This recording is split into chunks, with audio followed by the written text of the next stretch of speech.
తెలుగు రాష్ట్రాల్లో సంక్రాంతి సంబరాలు మొదలయ్యాయి. భోగి పండుగను ఘనంగా జరుపుకుంటున్నారు. పల్లెలు పట్టణాలు అన్న తేడా లేకుండా జనం పొద్దునే లేచి భోగి మంటలు వేసుకున్నారు. తమ లోగిళ్ల ముందు భోగి మంటల కాంతులు విరజిమ్మాయి. ఇళ్ల ముందు వీధుల్లో భోగి మంటలు వేసి పాత వస్తువులను కాల్చి కొత్త జీవితానికి స్వాగతం పలికారు. ఆ తర్వాత తమ ఇండ్ల ముందు రంగురంగుల ముగ్గులు వేస్తూ సందడి చేశారు.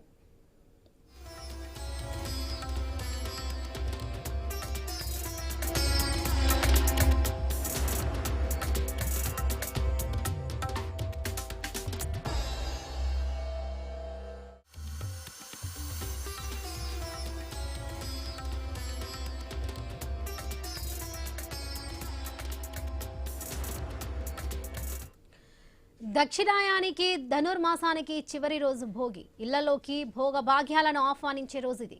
రైతులు ఆరుగాలం కష్టించి పండించిన పంటలు ఇంటికి చేరే రోజు. రైతులతో పాటు అందరి ముఖాల్లో నవ్వులు పూసే రోజు.